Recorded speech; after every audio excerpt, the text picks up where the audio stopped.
Hello, everybody. Houston, Joshua. We're in Bus Talking the D. How you doing? All right, how you doing? I'm good, man. We got a lot to talk about. First of all, let's get into it. Where do we begin? Hard to Kill, I guess. Yeah, Hard to Kill was probably one of the better pay-per-views that I've seen in the last, I don't know, couple of weeks. Mm-hmm. Man, it was cool. And somewhere in there was an invasion, if you will, from Ring of Honor. Last time I checked in my records, Ring of Honor, they're supposed to be shut down.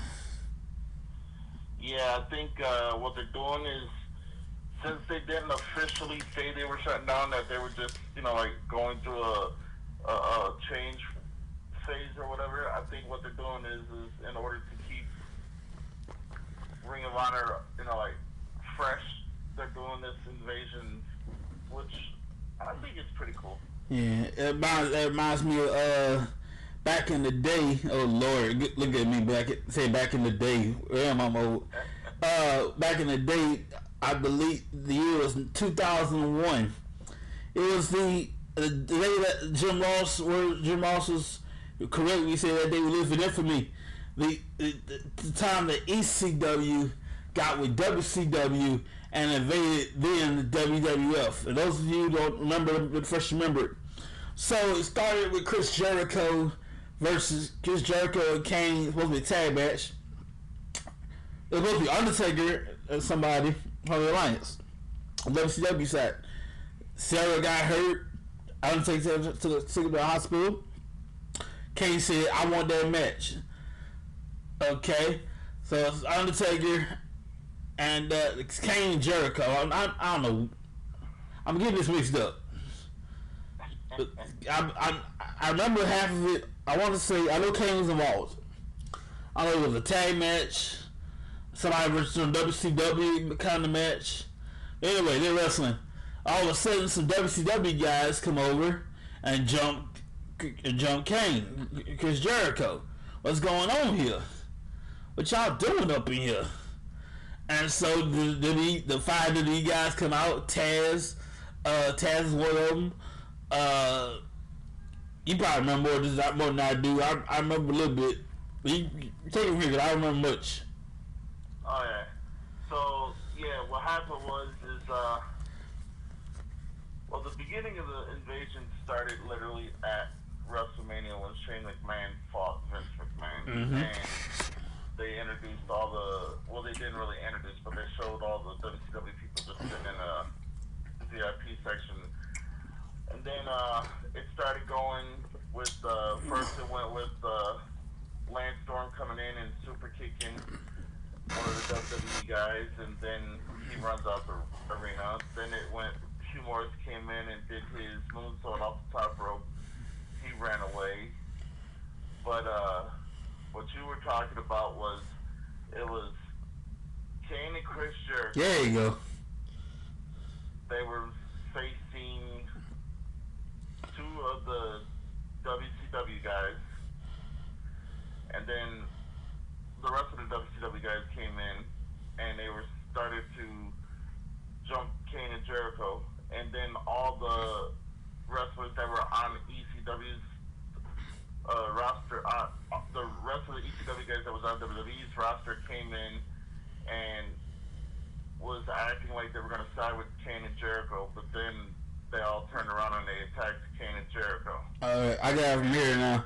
So that's then WCW guys, the guys turned WCW, right? So then they all that night, Vince said, "Hey, look, we got beef and all that." Shane and Vince now, we got beef, but this is still McMahon house. Okay, this match regarding whether it's WCW or WWE, it's still McMahon house. We gotta do something, whether you like it or not. It's still McMahon territory. Okay, you get 10 of your guys, I get 10 of my guys. Let's do something. Well, that worked out for like a second. So backstage they couldn't get along at all. Okay, WWE guys can go on WCW guys. And like, your guy, but they don't listen to my guys. No, my your guy be listening to my guys. And they go to the ring and they beat the holy high hell out of each other. Okay, and after that, ECW comes down. The ECW roster that flipped from WWE to ECW, and now they about to get we expect ECW and WCW get it on. And you know anything about ECW, they got beef with WCW for years. And I'm gonna say this right quick. Paul Heyman, when he ran ECW, never had beef with WWE. His beef was WCW, but you in the way. So you know what I'm saying? Oh yeah. It's like his beef was never with Vince McMahon, it was with Eric Bischoff. But since Vince is in the way, is what it is. If I got a problem with somebody, and you in the way, you get knocked out because you in the way. Anyway, so the new thing they about to go at it. ECW, WCW, we about to tear each other up. And guess what? They shaking hands. They high fiving. What the hell is this?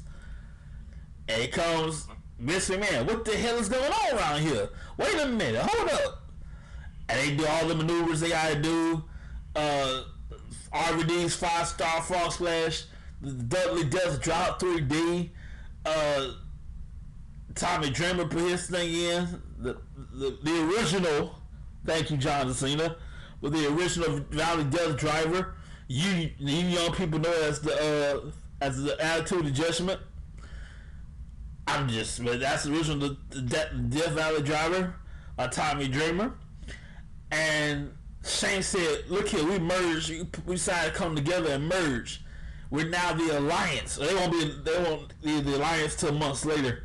We're now ECW and WCW. By the way, here's the owner of ECW, and Stephanie McMahon's music plays. Oh my God, it's Stephanie. She owns ECW. What's going on around here?" And Jim Ross's famous line, "May God have mercy. The sins of the Father are costing us all. May God have mercy on our then WWF souls." And that day will forever live in infamy. July 9th, 2001. Yep. Yeah, that was the day that, as they would say, the landscape changed. Because, I mean, if you really look at it, I mean, you had three major companies all under one banner doing this storyline, and it actually was making for decent storytelling, decent reveals and stuff like that. But you also got to look at all the wrestlers that came from WCW. The only legitimate ones that came from WCW at that time were Booker T and Diamond Dallas Page. Mm-hmm. All the other ones were just pretty much mid-carders or people who were always in the background. Now, you can argue that Vince McMahon chose not to buy out the rest of the contracts because Ted Turner was still paying the NWO, Sting, and all the bigger name people. Oh, yeah. But with what they had, with the talent they had, the way they were doing it, the invasion storyline could have been just a tad bit better had they got a couple more bigger name stars and stuff like that. Like the NWO, who came later, and Sting, who also came later, and Goldberg, who also came later. I mean, it was what it was, but I mean, it did make for good entertainment because you never knew who was going to jump from the WWE to the Alliance or from the Alliance to WWE. No, yes, because it's the thing. It was great, but it was short-lived. It was like July till November. That's about what? How long is that? July to November? Like 5 months. Yeah, that was 5 months. It was short-lived. Could have been way better. And my favorite Survivor Series of all time, Survivor Series 2001. Well, we're gonna put everything on the line. put everything on the table. The losing company goes out of business forever and ever. Amen. So, and of course, that would be ECW, WCW. This is the thing. ECW came back for a cup of coffee. A cup of coffee is a short time. They came back for a little while. WCW ain't never came back. Ever. Ever. But you also got to look at it like this. Even though WCW didn't come back, WCW pay-per-views under the banner of WWE have made for great entertainment. Great American Bash. Mm-hmm. I mean, Halloween Havoc and stuff like that. I mean, all that WWE kept, that was smart because you had already created pay-per-views that now you can base even more talent around, which that was a smart decision to do. Yes, sir. And then back in WCW, certain folks got guaranteed contracts. Guaranteed contracts, no matter what, you're gonna get paid. Companies being shut down, you're still getting paid. Like it's 2001, 2002, and they still getting paid. They're at home. You get Hulk Hogan, Kevin Nash, Hulk Hogan, Scott Hall, Goldberg, Sting, Flair. They're still getting paid from WCW, and they're dead. So guaranteed contract. The money was good. I remember one particular night, they brought the NWO. Like that I like the storyline. See, I'm sorry, I don't know why I'm sorry. I need to get rid of Ric Flair. I'm sick of this. I need to counteract that. What I'm gonna do? I have to do something. I have to kill my own creation. I gotta bring the poison. Oh yeah. I got to do something. I don't want to do it. It got to be done. So I'm gonna go ahead and bring my poison. That's my ring along, y'all. Excuse me. I got to bring poison into my own creation. And I like how they set it up. NWO, No Way Out. NWO, No Way Out. I like that. Oh yeah. Cause to you, you thinking they setting up No Way Out, NWO, No Way Out. But really doing the NWO is coming to No Way Out. Oh yeah.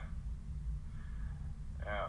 I mean, something else you gotta look at too, though, is like, so for the actual Invasion pay-per-view, which took place on January 22nd in 2001, their longest match was only 29 minutes long, 29 minutes and 5 seconds, and that was the Alliance versus the WWF at that time. But I mean, if you really look at it, like back then, the match times just weren't what they are nowadays. Nowadays, people go 25 minutes on just a regular singles match. Yeah. You know, so they didn't really have a lot to go into it, but I mean, they did have enough to go into it to make it work, so that was good. Yes, sir, man. And you know, we brought all this up. I brought all this up. I wanted to go a bit further than I want to go with this. But since we brought all this up to say the invasion from Ring of Honor, but we went further than that rabbit hole they wanted to go. So I'm gonna say one more thing. We'll go back, bring us back to our modern time here. The invasion itself from WCW, ECW, in my opinion, could have been better. Like I said earlier. Oh yeah, I agree 100%. Now let's get back to the current stuff because we went further down the rabbit hole than I thought we would. Let's get back to the current day. Mickie James will be in the women's Royal Rumble matches. It's shocking to me because she's Impact Wrestling and NWA, and she's allowed to be in the WWE Royal Rumble match. Oh yeah. Well, here's what happened. So WWE has released so much talent that they literally don't have enough to fill up the women's Royal Rumble, so they had to start reaching outside of their own territory. Now, when they originally released Mickie James, they did her wrong. Oh yes, they did. You know, so when they reached out to Impact, bringing Mickey James in for the Royal Rumble, maybe some more times. Impact went to Mickey James, and Mickey James said, and I quote, "I am willing to work with them as long as they officially apologize for the way they treated me after they released me." Shoot. Oh yeah. By the way, those of you young folks out there, the word, we're saying the word release because it's a soft way of saying you got fired. Yeah. And how they did that, all her belongings and stuff, they mail you, we let you go. Let's say you win championships in your career. They mail you your copy of the championships of all the stuff you have in your career. And all her stuff was in a trash bag.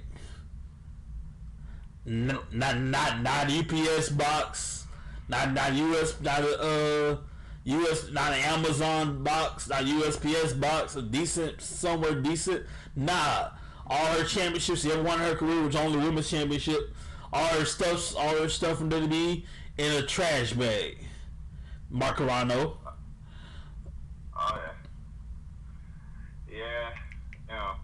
So WWE made an official apology to her, and that's how they were able to work with that forbidden door. Which, in my opinion, I was definitely shocked. Oh yeah. I mean, I'm not shocked that they are bringing back people who are no longer with the company for like one-offs or a couple here and there. But with Mickey James, I am 100% shocked. Yeah. I don't think she'll be able to bring the title with her, but they'll probably make mention of it here and there. I'm not really sure, because the way they did it is Impact negotiated with WWE. And Impact said you have to, on your television show, acknowledge that she is the Impact Women's Champion, which they did.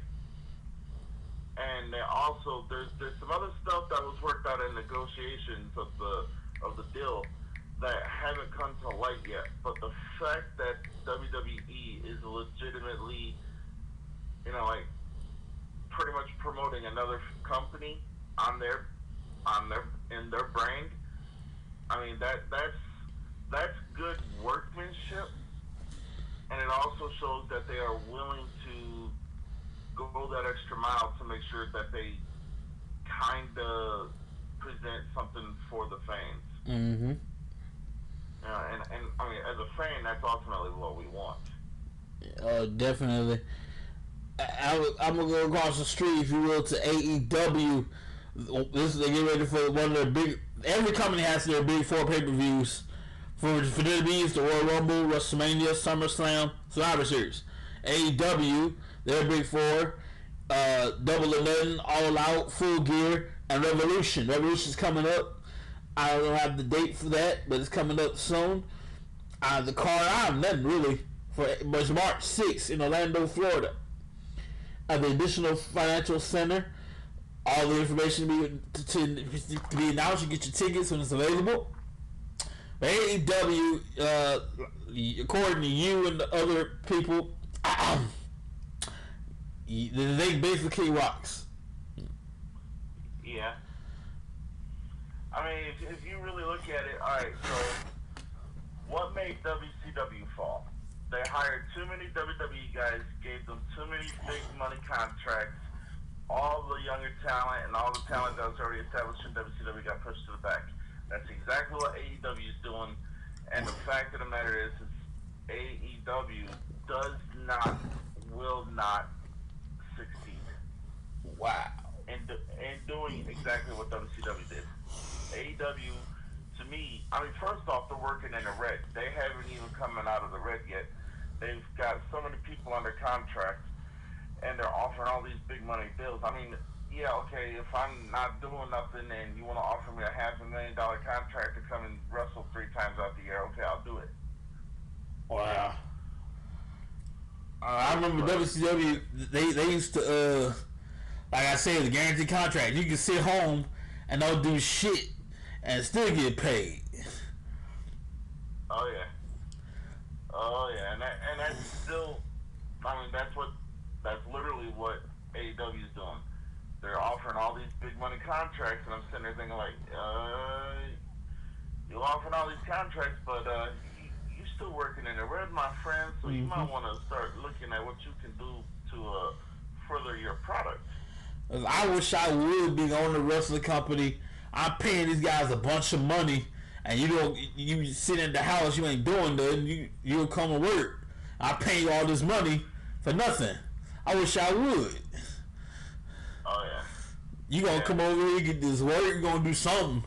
I don't care if you do a promo. I don't care if you clean the building. You gonna do something. Oh yeah.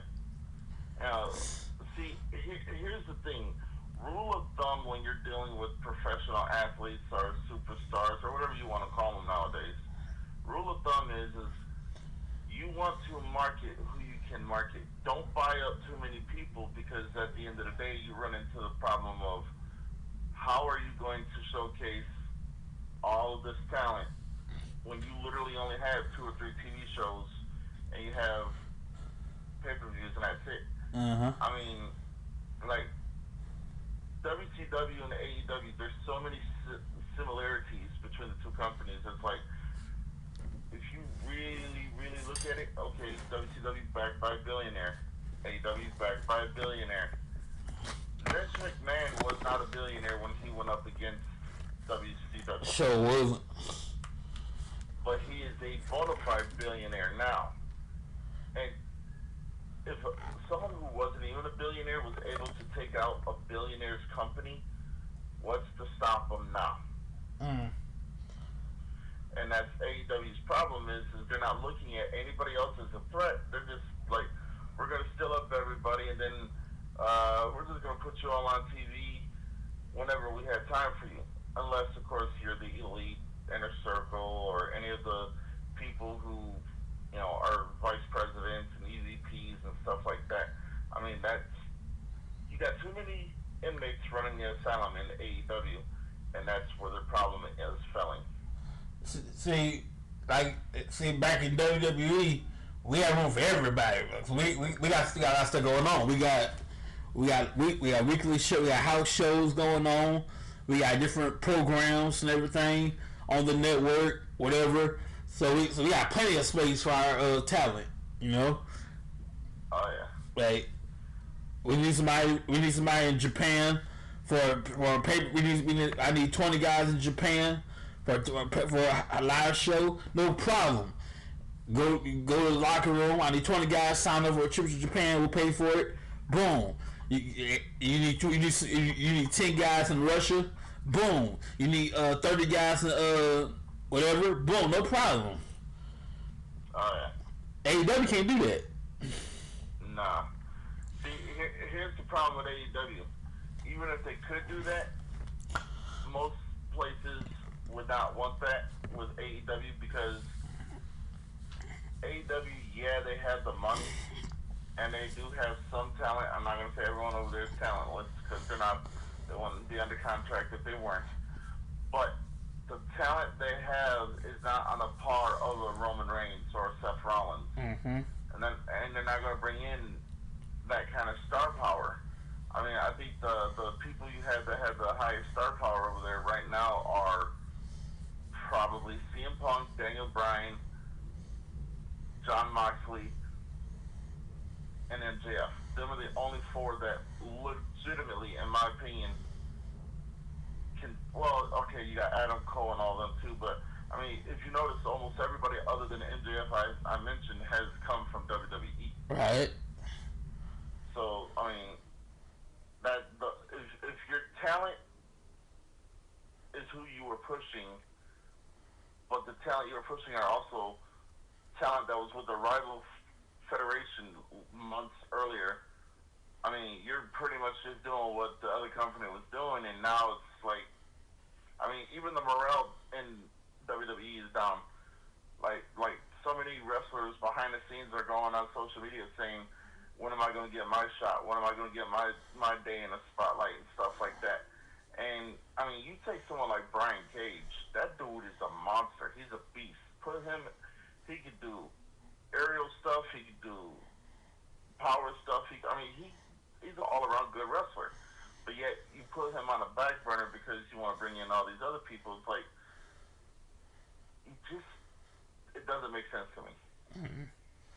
You know, I tell you this: a wrestling company is nothing without. First of all, you know about your fans for one thing. So if your fans, you got 30 people complaining about the same thing, you need to fix something. Exactly. It's, a few critics is one thing, but your own people, your own fam, your fans, when they complain, we got a problem. A critic is one thing. When my fans complain about it, people I'm trying to take care of, we got a problem. Oh yeah. You know, it's like I always say in my personal life. I know one person can be wrong. I'll go as far as to say two people can be wrong. But if I get 3, 4, 5, 6, or more people telling me the same story pretty much in the same exact way, there's got to be some kind of legitimacy behind that. So in wrestling, it should be the same way. Like WWE has, WWE's not all, well, WWE's not everything also, because, I mean, Vince McMahon, he's definitely, I want to push the big guy. Okay, I get that. But not everybody on your roster is a big guy. So, I mean, every federation has their faults. Now, I just happen to think that AEW really has more faults than most, if not all, the other companies. That's just my own personal opinion, though. Yes, indeed. You know, let's talk about the Rumble real quick. Rumble's shaping up, if you will, or not shaping up. We got a long way to go, but it's getting there, man. We got let's check out the folks here. 2022. See here. Those who have entered the Rumble. Every January 29th in Georgia. Oh, sorry, St. Louis. At the Dome. I'm looking for the card right here. Alright. We got those entering the Rumble match. We got Angelo Dawkins. We got Montez Ford. Rey Mysterio. Dominic Mysterio. That's going to be interesting. Austin Theory. Sheamus, Damian Priest, AJ Styles, Big E, Happy Corbin, Madcap Moss, Seth Rollins, Kofi Kingston, and whoever thought I'd see this, Johnny Knoxville. I'm looking forward to what if there's anything happened at the Rumble match. So what if, let's entertain this for 1 second. We get down to Rey and Dominic Mysterio, father and son. For the first time in many years, father and son got to battle it out. Oh, yeah. We had a father and son thing since the McMahons. Oh, yeah. I'm looking forward. I would love that to happen. That would be awesome. Father and son, like I taught you everything you know, but I teach you everything that I know kind of situation, you know. I know you my son and all, but this is business. And yeah, you go on this top rope, both of those touch the floor. You out of here. I'm going on WrestleMania. I'll bring you a beer later. We'll make up later. Oh yeah, yeah. Me personally, I would want Dominic to win, because what better way to show, hey, you are my father, but I'm going to be able to fill your shoes when you do decide to step away. Yes, that'd be awesome. I've got the chance to meet Dominic Mysterio. He was on Facebook. They made him leave his page. But he's a great young kid. He has a whole lot of learning to do. But he's got potential. The problem is you got two ways to do this. You come from a family of wrestlers. You can either follow tradition or be your own person. And I would like Dominic to be his own person. You gotta you can have a taste, like a little taste of your parents in your wrestling. That's cool. But be your own person. Oh yeah, 100% agree. See, when it comes to wrestling, a lot of people are like, second, third. A lot of the wrestlers that are wrestling today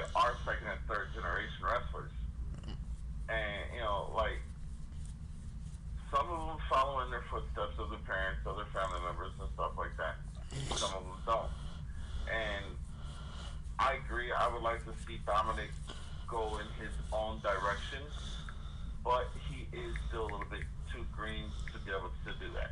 Yeah. By the way, Green is like he's too young. He's kind of new in this business. Yeah. You want to know who I'm actually surprised that they got coming back though? What you got? Summer Rae. Why? I am so surprised for her. And it's I mean I expect Michelle McCool, Alita, Kelly, but Summer Rae, I'm like, unless they are prepping for her to make a full return, I don't see why she's being even in this Royal Rumble, to be honest. One person they wasted pen and paper and ink on is what's that girl name? Eva Marie. Yes. She's a waste of pen, paper, and ink. Okay, I said it. Space, bro.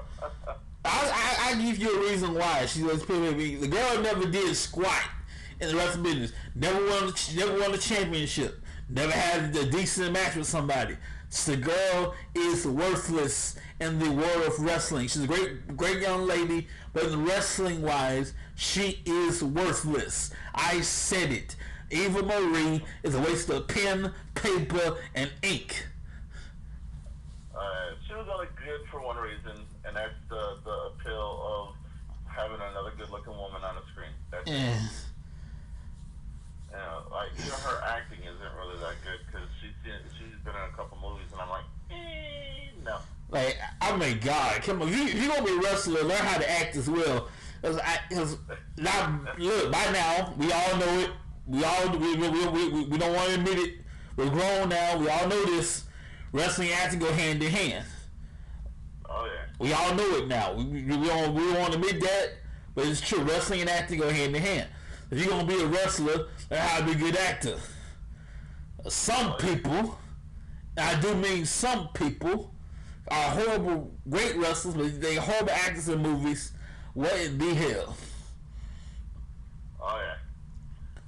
See, the thing when it comes to like wrestling and acting is in order for you to be able to be an actor, you have to have the charisma to be able to act in wrestling. Someone like John Cena, someone like The Rock, someone like Roman Reigns, Seth Rollins, who've all been in movies and who have all been able to play that person on TV, but also play that person in a movie. And I'm sitting there thinking like, you know, it's about time that they realize people like Eva Marie, they should stick to modeling. Yeah. I didn't know Steve Austin had different movies. I watched him with it was a movie with the guy from Tyler Perry's Meet the Browns. Not Meet the Browns. Why did he get married? The dude from Top of I Get Married. I didn't know he was Austin was acting like that. You know, he had movies out and everything. I'm like, oh, this is good. Okay, this is cool. Anybody else? Nah. Triple H did color movies. Different folk. I'm like, okay, these guys are cool, but you got to learn how to be good actor and good wrestler, man. Oh yeah. You know, the problem is most of the time when people get hired into these big companies, they get hired solely on their looks, not their skill. Mm-hmm. And that's WWE's problem is they want to hire, well, at one point they wanted to hire only the women who had that sex appeal. Now it's like they need the female wrestler, so now it's like, hey, you know, they got old girl that's in NXT that's with Diamond Mine. That girl can kick butt, and I'm sitting there thinking like, hey, she's going to be a force to be reckoned with when she gets up to the main roster, if she does. Yeah, I remember back in the days of the Raw Petty matches. That's all they were good for. At the time, Vince told Finley, stop trying to train these girls to wrestle. Let them be eye candy. Finley said, no, these girls can wrestle. That's what we hired them for. Let them fight. We hired them to be wrestlers. They wanted a wrestling match. Just like the men, let them fight. Much love, family. I remember one of the most brutal women's matches at the time. It was Trish Stratus and Victoria. Steel cage match or the hardcore match. Yeah. I'm like, damn. It was just right on point with the men's match. Finley did a great job. These women, they want to be on the same level. They want to have matches. They don't want to look pretty and look. Let me tell you something.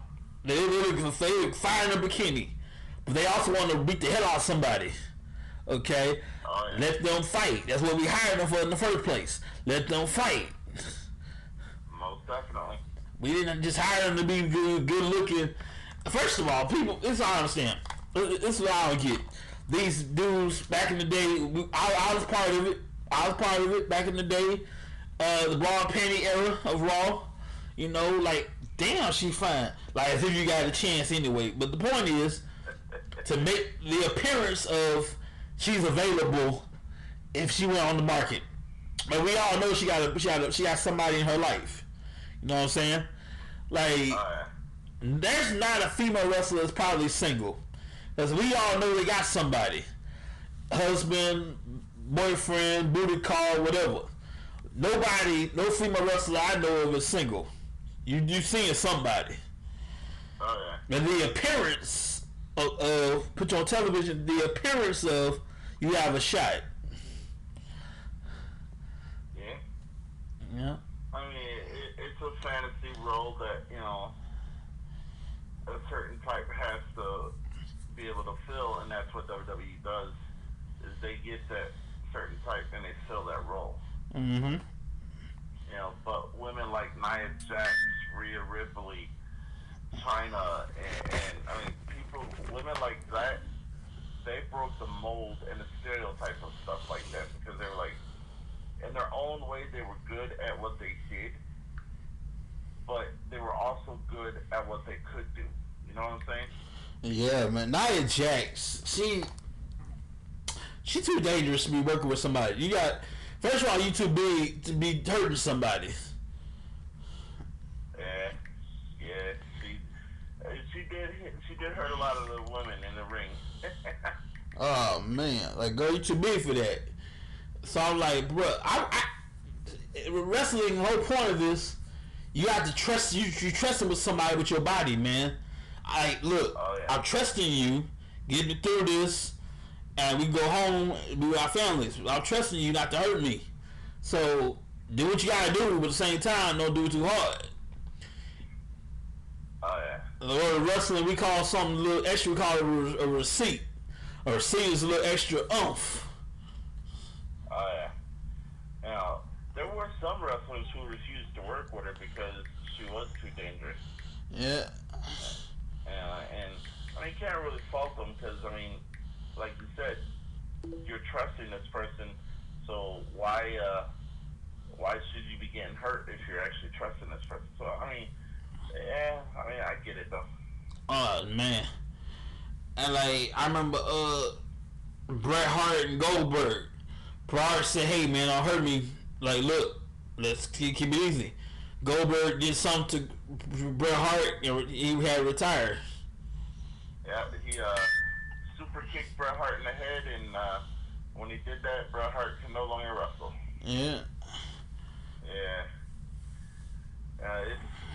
I mean, but freak accidents happen sometimes too. I mean, it just, when you're in that profession, you have to know that something can happen at any given point. You could be going up to the top rope, slip, break your ankle, break your nose, break your neck. I mean, you just don't know. Definitely. I remember there was a time Rey Mysterio, back 2015, I think. Rey Mysterio been doing the move he's been doing for years. Bread and butter, put food on the table for years. The 619. And the one time he hits it, somebody dies. Oh yeah. Nobody's fault, of course, but it is what it is. Yeah. And that happened in Mexico. Oh yeah. I mean, this dude, Ray been doing the 619 since day 4 forever. That's putting food on the table, and all of a sudden, the one time something go wrong. Oh yeah. I mean, that just goes to show, though, that you are literally putting your life in the hands of all these other people. So, and when you're definitely the smaller guys and you're more dependent on doing all these fast moves, that to me is more dangerous because you can only be as quick as you are, and if you just slip up 1 millisecond, you can royally hurt somebody, if not kill them. Shoot, here's an example for you.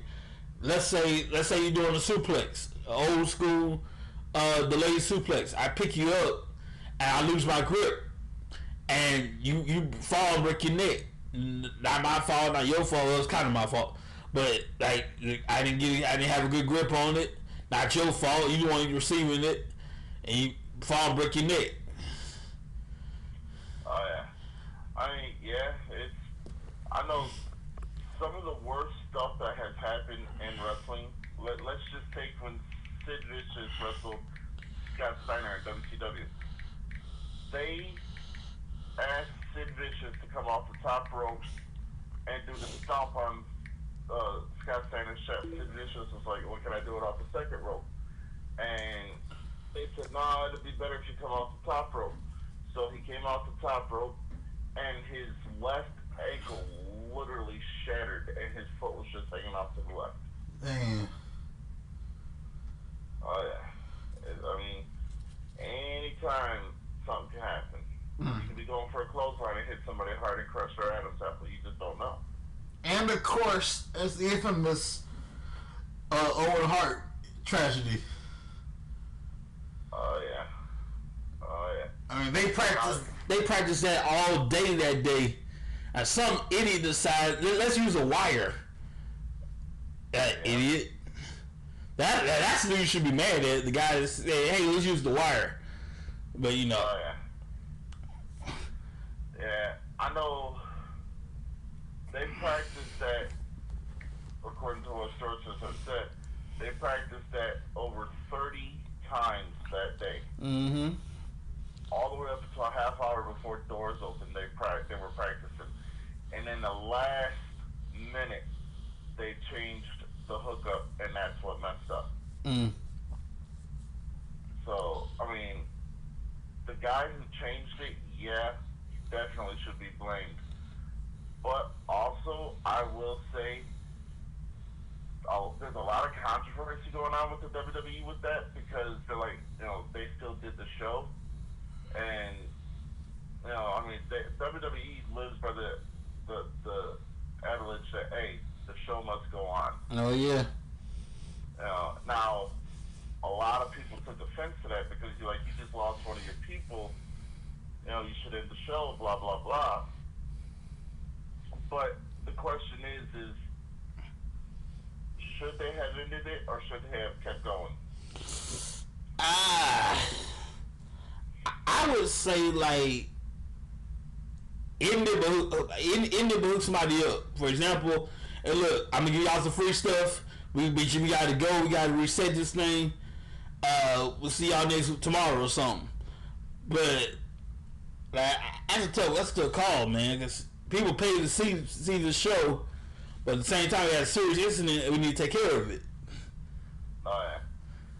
Now, not a lot of people know, WWE, everyone who was in the audience, and they had a sold-out house, everyone who was in the audience for that show got a free ticket for the next time WWE was going to be there. Oh. As a thank you of,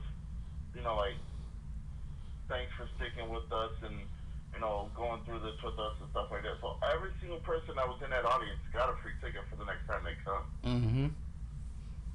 Which I think that's cool, but on the same hand, I would have at least taken a half hour to an hour out of respect just for what happened, and then went on with the show.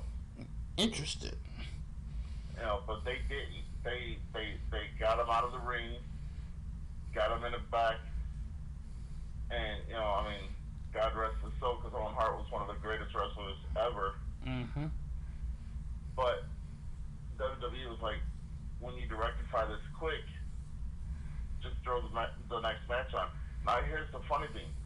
the match right after that was only supposed to go for 5 minutes, and that match wound up going for almost 25 minutes.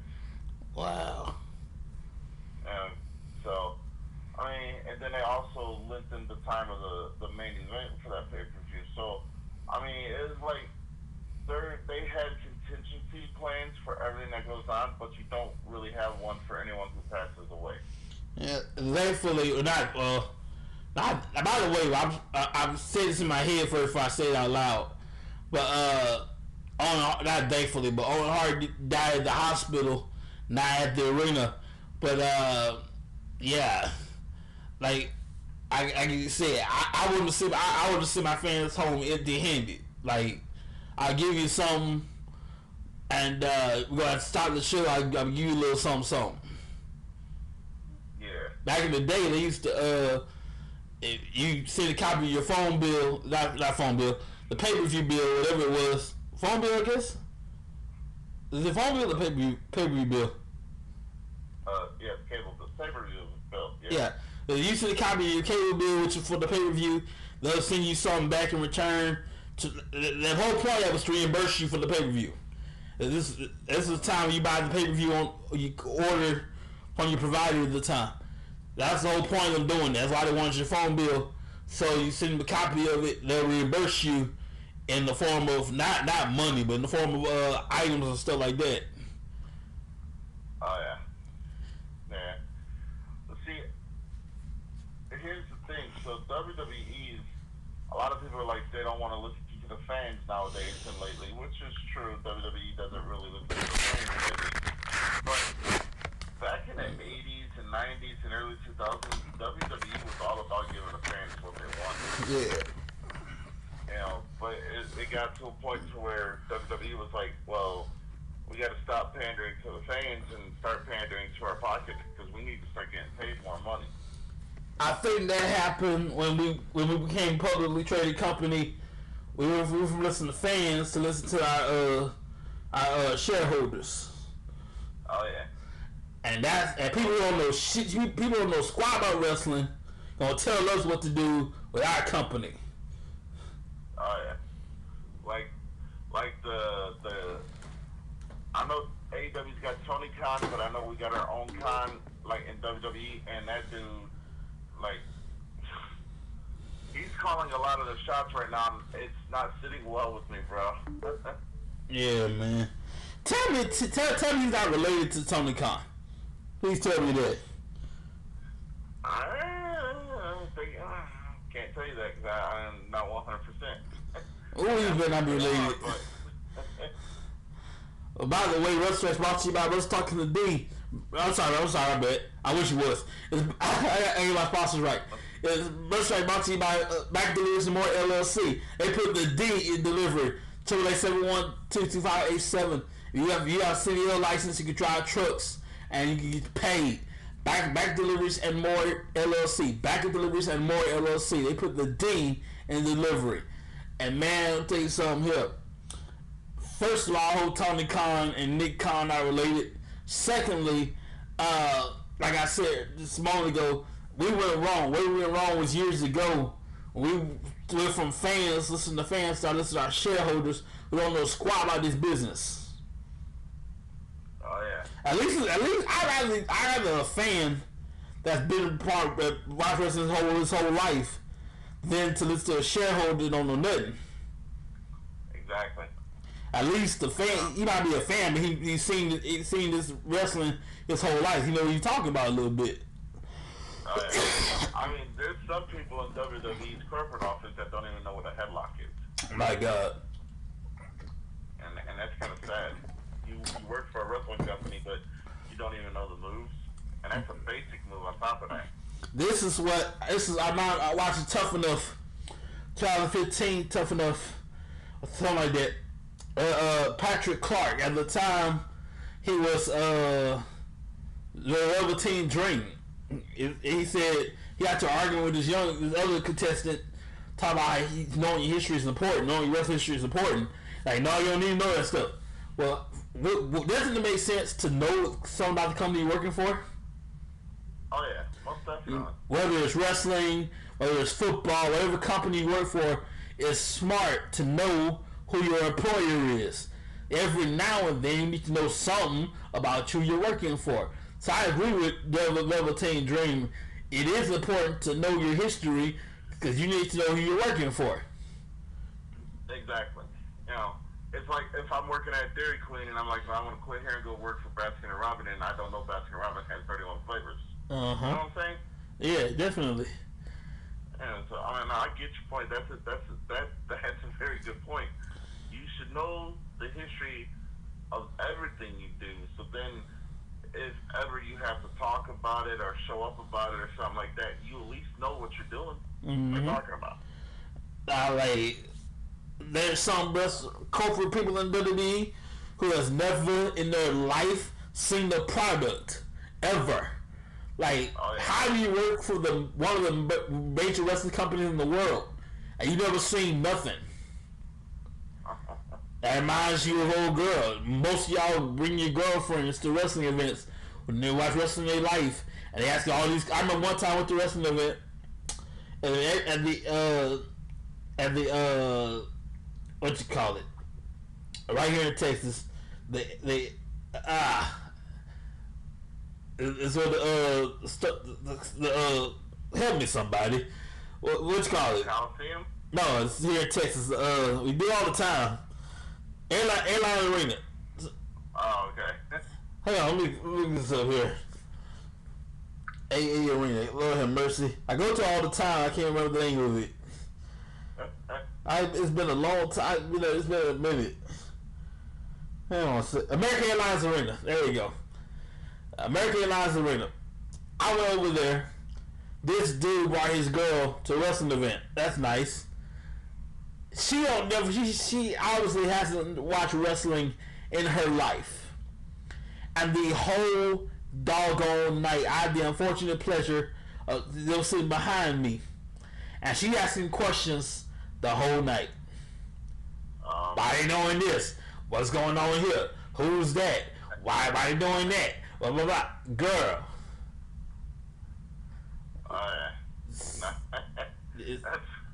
That's like my wife. She knows who some of the wrestlers are, but most of the time she's like, what's going on? Who's this? What's the story? And I'm like, you know what? You ain't an avid fan, so you might not want to understand it. Like, y'all, do you watch? I dare you. First of all, watch something before you come over here. When you bring your girl to a wrestling event, sit her down, catch her up to best you can. Watch this, and boom, you get familiar with it before you come over to the event. Oh yeah, you know. But I mean, you gotta look at it like this though. The actual fan of wrestling, most people who go to a wrestling event that bring somebody who doesn't know about wrestling, by the end of the night are feeling like total crap. Oh, bruh. Yeah, trust, I've been there and done that. I remember, like, wrestling is more male-dominated sport. So you see grandpas bringing the grandkids, uncles and nephews, big brother, little brother. So I was going to WrestleMania 30 with my dad. He was disabled at the time, couldn't go nowhere. So I brought my mom. Mind you, my mom would give a crap about wrestling at all. I said this a while ago. If my mom had a choice between hugging a cactus and watching a wrestling event, she'll hug a cactus. My mom had the choice. Go to a wrestling event with your son. You don't give a crap about wrestling in the first place. Or hug a cactus. She gonna be hugging that cactus. Anyway, she did the best she could. She faked it to make it the best she could. The best she could. As she gave up. I remember WrestleMania 30, right after John Cena and Bray Wyatt, that's when she had enough. She could take it no more. Oh yeah. And then we watched years later, WrestleMania 35, the longest WrestleMania ever. I started that thing at 5:30. We clocked out 11:02. Okay, my mom hung in there from 5:30. She went to sleep She dozed off here and there, but she was out of it at 11:03, 11:01 really. Dang. So if you're gonna bring your mom to a wrestling event, be prepared for faking it to make it. She really don't. She really gotta be anywhere else but here. Now, the funny thing is before my mom passed 12 years ago, my mom loved wrestling. Like, she got me into it. Like, she took me to my very first wrestling match, which was Hulk Hogan versus The Missing Link at the State Fair grounds here in Michigan. Damn, you went old school. Oh, yeah. And he wasn't even going by Hulk Hogan at the time. He was going by his real name, Terry Bolliola, or whatever his name is. Mm-hmm. And the funny thing is like, me and my mom, we used to watch wrestling all the time. We had pay-per-view parties where my mom was like, invite all your friends. We're gonna order pizza and we're gonna have fun. Okay, cool. It was all the way up, bro, until like she got sick, and then it was like she couldn't really get into it no more. So. Yes, indeed, man. I remember. I used to go to the River Center in Baton Rouge. It was my favorite bills. They didn't really care. I used to go all the way down there. Yeah, you gotta watch me the times. I would go down there. Hang on a second. Yeah, sorry about that. Something wrong with my phone here. So I would be in my seat. And next thing I know, next thing you know, you look over. I'm down the front row. So you gotta watch me at wrestling events. I'll be all over the place if they let me. Oh yeah. But y'all, when you go to wrestling events, I implore you, use the seating chart, please. As you can be sitting there comfortable, and that's thing you know, hey man, you're in my seat. No, this is my seat. Hey man, you're in my seat. And start to fight and all that crap. Use the seating chart. You good? Use the seating chart. Oh yeah, definitely. Also, try not to get an aisle seat because, the people who fall up and down the stairs because they're so drunk, they might just bump into you. Oh yeah, I hate when I wish they did a street fight match when they came to Dallas. So every time they come to Dallas, they don't do a street fight. They be all in the crowds and everything. They don't do that here when they come to Dallas. Man, y'all lucky. Oh, yeah. I remember it was a house show at Cobo Hall. Not St. Louis Arena, but at Cobo Hall. It was a holiday tour, and this was a while back. Stone Cold wrestled against Billy Gunn. Mm-hmm. And the Road Dogg came out, China came out. Stone Cold was stunning them all, and it was a street fight. It was a holiday street fight. That's what they called it. And Stone Cold got the bowling ball out of the bag and did the old Al Snow and rolled it into Billy Gunn. Then China got in the ring and she got stunned, and then Billy Gunn, Road Dogg got stunned, and then Billy Gunn, and I'm sitting there, I'm like, you know what? Those matches are fun, but when you're seeing those non-televised events, some of those are some of the best events you will ever watch. Sure. I was at back at River Center when they did Kane's entrance music.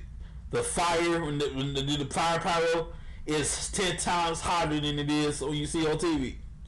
I was all the way in the stands. And I felt them flames.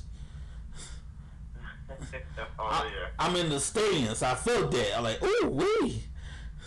Oh yeah. Now the Survivor Series where the Undertaker came back after Randy Orton won the Survivor Series match for, I think it was Eric Bischoff or whoever. And all the wrestlers were in the ring celebrating with Randy Orton, and then all of a sudden you hear the gong, and then they got the casket on the stage, and then it's lit on fire, and the Undertaker knocks down the door and walks through the fire and everything. Man, that was such an adrenaline rush because that heat from the fire. Now we weren't too far from it. We had, like really good seats. Yeah. And the heat from that was like, whoo, let me tell you. It was, yeah. I love it live because the pyro is louder, the heat is hotter, man. Oh yeah. Speaking of live, ladies and gentlemen, WrestleMania comes to you live April 2nd, April 3rd. I will be at WrestleMania come hell or high water in one form or another. I want you to be there. Tickets are available now, and hopefully Stone Cold Steve Austin will host it. Yeah, I think he's going to. I don't think they're going to announce it until after the Raw after the Royal Rumble though. Yeah.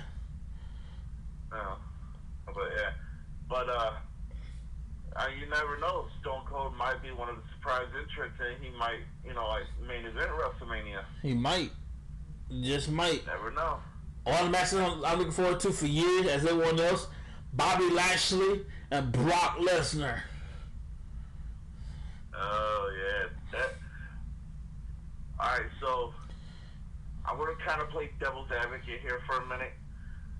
I look forward to the match, but I know the match is not going to live up to the hype for the simple fact Roman Reigns will interfere, or someone else is going to interfere. That match is not going to be won fair and square. I can guarantee you that. And that's going to rob the fans of an actual good match. That's, man.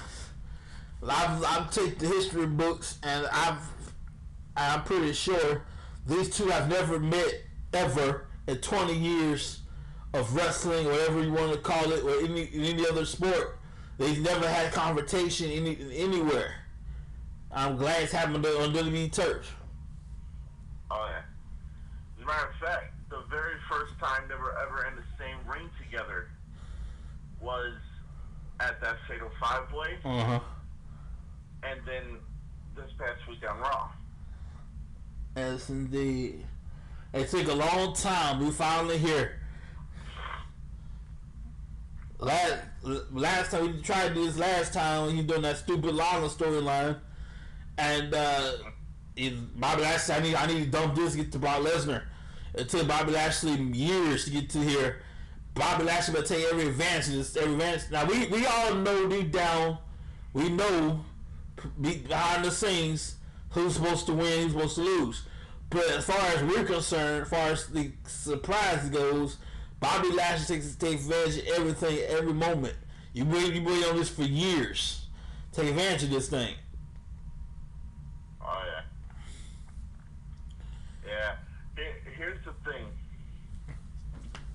The match should be a 10-star match. Yeah. But because they're not going to put in as much into it as they want, I think it's going to fall short, and it's going to be a 6-star match. But what I would like to see happen is Bobby Lashley. I'll say it like this: I would like to see Brock Lesnar win, then Seth Rollins win the title from Roman Reigns. They then take that title over to Raw. Brock take that title over to SmackDown, and then have Bobby Lashley somehow enforce himself into the main event of WrestleMania against Seth Rollins, or go over to SmackDown and then have that triple threat match. I mean, that would be good. That's possible, man. That's another match of the card. I'm looking forward to Roman Reigns and Seth Rollins. Oh yeah. Well, you also got to look at it like this: Roman Reigns and Seth Rollins have wrestled so many times. It's like this can't even be called a rubber match because they both have wins over each other. But I will say there's something different about this match this time because you got both of them going into the match as heels. And to me, that's what makes this match just a little bit different. That reminds me of how in the wrestling world, anything a big match, whatever happened before, it don't matter. For example, WrestleMania 3, Andre the Giant, Hulk Hogan, they wrestled before, but this is a big match. Anything before that don't matter. Never happened. Exactly. Yeah. Yeah. That's the good thing about wrestling is like you can have 100 matches with the same people, but as long as you're making that match different every time, then you're living up to the expectation of the fan, and that's what I want. I want my expectations met. You know what I'm saying? Oh yeah. Royal Rumble should be good. By the way, across the street at AEW, when they're ready to do Revolution, if you don't have pay-per-view, you can watch it on Google. Go to google.com, type in Watch Wrestling, click on the first link, find the streaming networks, and there you go. Oh yeah. That's good for pay-per-view. It's good for boxing. It's pretty good. Oh yeah. Yeah, when I watch the AEW stuff, I watch it with one of my friends because he orders all of them, and I'm like, I watch it because I'm a true wrestling fan, and I got to keep up with what's going on so I can continue doing all these shows. Oh yeah. But I'm not gonna lie. Sometimes I do enjoy the matches, but most of the time I'm just sitting there thinking like, I'm not really into this match. It's just the whole company itself is just kind of like rubbed me the wrong way. Yeah. Well, ladies and gentlemen, I meant to start this show off properly. I'm sorry about that. I like I'd like to acknowledge a heavenly birthday today of the Reverend Dr. Martin Luther King Jr. His holiday is Monday. And today's his birthday, so happy birthday to you in heaven. It'll be cool to see him one day. Oh yeah. The man had a dream, and that dream is still living on today. So that's one of the greatest things on earth. Yes, sir. We're gonna go ahead and get out of here, ladies and gentlemen. I want to let Joshua come here anytime, by the way. We got to have you on next time. And it's gonna be pretty good. In the meantime, I get out of here. Have a great evening, everybody. We'll see you next time. Later. Appreciate it, man.